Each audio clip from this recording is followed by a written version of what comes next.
Bonjour à tous, et aujourd'hui on se retrouve pour la nouvelle vidéo de review de la SA-B02 Halfdan de chez Specna Arms.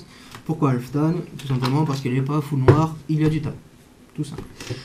Avant de commencer la vidéo, enfin la review, j'avais fait la vidéo d'unboxing. Malheureusement, j'ai supprimé les vidéos qui se trouvaient sur la GoPro et il y avait cette vidéo dessus. Et il me semble pas de l'avoir sauvegardé sur mon PC. Alors il se peut que la vidéo d'unboxing ne sorte pas. Voilà, je chercherai dans mes dossiers, mais voilà, je pense pas que je l'ai enregistré, malheureusement. Alors, pour en revenir à la review. Donc la SA-B02 Halfdan de chez Specna Arms, commandée sur Gunfire pour 142 € grâce à la magie des promotions. Là, elle est disponible sans promotion à 187 €, donc c'était une bonne promotion quand même. Livrée avec un chargeur iCap métal, 300 billes, la molette, une batterie, un chargeur de batterie, qui me semblait que j'avais pris, mais... Ah, là, yep. Voilà. Bon, vous en foutez un peu, je suppose. Donc la batterie 1100 mAh, 9.6 volts, classique, qui se met dans la crosse, par derrière. On ouvre ici et on le met. Livré aussi avec un ressort supplémentaire. Je vais en parler maintenant d'ailleurs. Je voulais en parler un peu plus tard, mais non, je vais en parler maintenant, ça va être plus simple. Le ressort supplémentaire, donc de base, la réplique a une puissance de 410 fps avec le ressort qui est dedans. Et en fait, la réplique est livrée avec un ressort supplémentaire de 310 fps. Ce qui est très bien. Ça permet de changer la puissance sans acheter un ressort supplémentaire. Vous pouvez demander à Gunfire dans les commentaires de la commande de changer le ressort pour le 310 fps. Et ils vous le feront sans charge supplémentaire, gratuit. Voilà. Moi je l'ai fait moi-même. La gearbox a le système de rechange rapide de ressort. Donc du coup, pas besoin de démonter la gearbox. Hein, il y a juste par derrière à enlever Ah, crotte, le ressort. Voilà, putain, je fais que l'oublier. Et mettre celui de 310 fps. Ou de 410 fps. Voilà.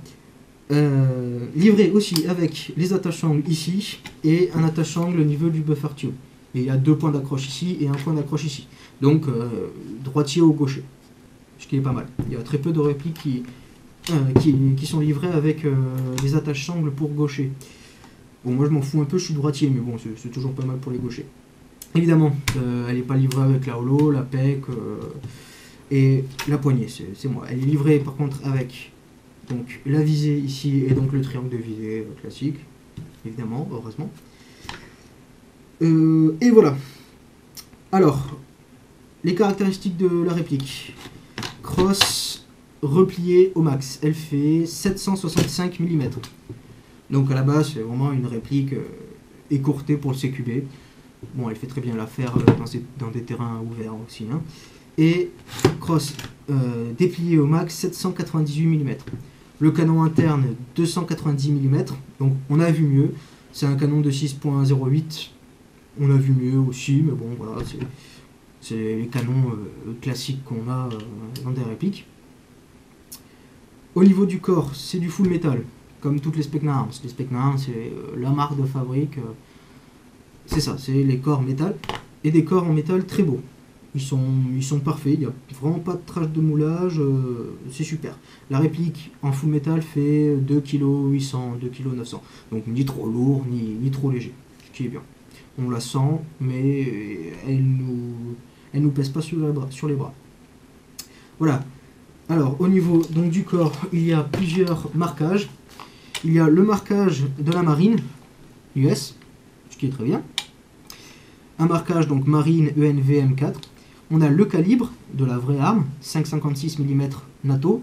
Ce qui est bien, c'est toujours mieux que calibre 6 mm BB. Et on a un numéro de série. Alors j'ai pas vérifié, mais je suppose qu'il est unique. Voilà, ce qui est bien aussi. On a, après les marquages classiques au niveau du sélecteur de tir, safe, semi, auto. Le sélecteur de tir qui... voilà, il y a une petite résistance, enfin il faut bien pousser pour changer, ce qui est pratique parce qu'il n'y a vraiment pas de jeu lorsque c'est enclenché et ça va pile là où on veut. Ça bouge pas et ça va pas se dérégler en bougeant. Voilà, tu es en semi et tu cours et tu te retrouves en auto. Et ça c'est très bien. Le secteur de tir n'est pas ambidextre, il y a quand même les marquages de l'autre côté, mais voilà, ça bouge pas. Il y a aussi un petit marquage ici, Specna Arms Industries. Voilà, discret, c'est pas mal aussi, ils ont bien fait. Sur certaines Specna Arms, il y a aussi un marquage ici, comme sur celui de mon frère. Là, il n'y en a pas. Tant mieux, je trouve que ça fait plus joli quand il n'y en a pas. Voilà. Après, il y a les marquages classiques au niveau des rails, Picatinny, hein, mais c'est vraiment ultra classique.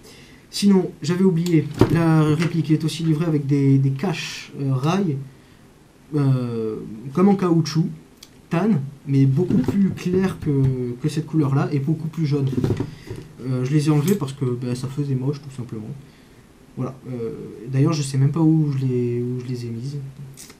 Donc voilà, je peux pas vous les montrer, malheureusement.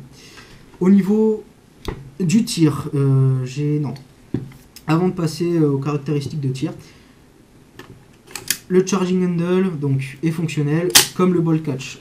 Lorsqu'on tire, le bolt reste tiré, donc ce qui nous permet de régler le hop-up qui se trouve ici très facilement. Voilà, sans avoir à tirer le charging handle. Et évidemment, le bolt catch le bolt release est fonctionnel. Voilà. C'est toujours pratique. Sur toutes les Specna Arms, c'est le cas, il me semble. Sinon, donc, niveau tir. Et hop, attends, je suis un peu emmêlé. Niveau tir, alors ce qui est bien avec cette réplique, c'est qu'il n'y a pas besoin de la modifier pour avoir un temps de latence entre lorsqu'on appuie sur la gâchette et le coup. Il n'y a vraiment pas besoin de modifier pour qu'il soit très restreint, ce temps de latence. Là, c'est super parce que je sais que beaucoup d'airsofters se plaignent de ce genre de réplique qui, lorsqu'on tire, enfin lorsqu'on appuie sur la détente, on va entendre le gear tourner et ensuite partir. Ça va faire, on appuie, pouf, et après ça tire. Comme sur mon AK-74M de chez Sima. Je ferai la review et vous verrez que c'est le cas. Là, non. On la reçoit et le temps de latence est très très court. C'est super. Que ce soit avec le 410 fps, enfin le ressort 410 fps ou le ressort de 310 fps. C'est un très bon point. Surtout que le bruit ne fait pas vraiment électrique. Ça fait vraiment des claquements secs. D'ailleurs, plusieurs joueurs avec qui j'ai joué ont été assez surpris. Ils étaient là... ils pensaient que la réplique était un petit peu trop puissante. Mais non, c'est bien le 310 fps qui est monté dedans.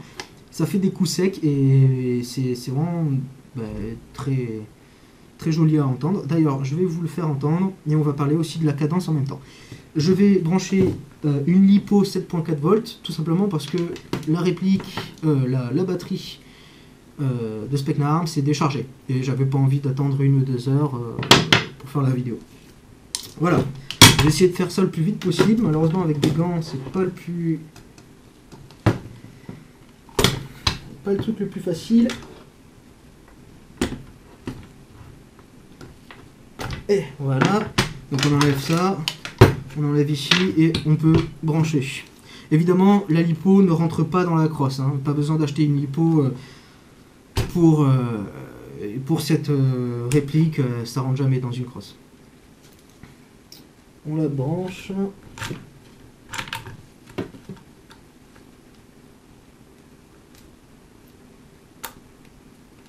Voilà. Et donc vous allez entendre le bruit. Je vais tirer en auto. Évidemment, pas de chargeur enclenché, excusez-moi, et pas de billes dans la chambre.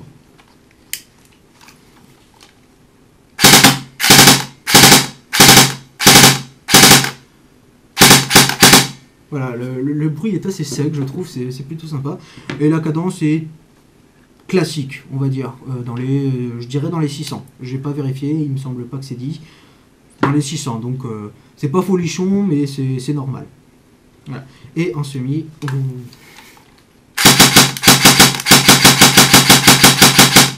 Voilà, ça réagit très vite, je trouve. Et ben, c'est une très bonne chose. Voilà. Pour le prix, je pense qu'on a quand même une réplique de qualité au niveau du tir. Au niveau du tir, de la précision, etc.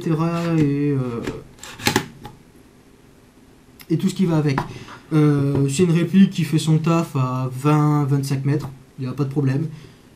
Après, au-dessus des 25-30 mètres, peut-être que vous n'allez pas faire mouche au premier coup, mais ça reste correct. C'est une réplique cheap hein, à la base. Elle fait son taf, pas de problème, et c'est pas la réplique la plus précise. Surtout avec son canon un petit peu écourté et le 6.08. Voilà. Mais c'est une réplique tout à fait correcte. Alors, pour conclure, les points positifs, déjà la gueule de la réplique en général, je la trouve très jolie, surtout le corps en métal qui est très bien fait, les marquages qui font vrai, le temps de latence qui est vraiment minime, et ça c'est excellent, et voilà, son ergonomie avec les attaches sangles directement livrées pour gaucher et droitier. Voilà, il n'y a pas vraiment quelque chose qui me déplaît sur cette réplique. C'est peut-être en passe de devenir ma réplique préférée après la AK Masada CQB. Je sais pas, j'hésite encore entre les deux. Mais voilà, c'est une bonne réplique que je conseille personnellement. Évidemment, pas de lipo. Hein. Seulement des répliques de ce genre avec 2 tubes ou 3. Il me semble qu'il y a un troisième compartiment. Non, n'achetez pas 3, seulement 2. Je viens de dire une connerie.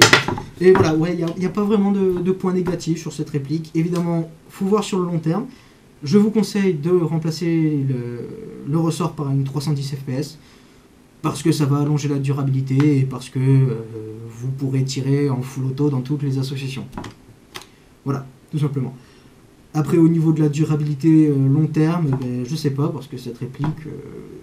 ça fait pas énormément longtemps que je l'ai, mais je suppose qu'elle va bien tenir. En tout cas, celle de mon frère, elle a quasiment 2 ans, et elle n'a pas eu de problème.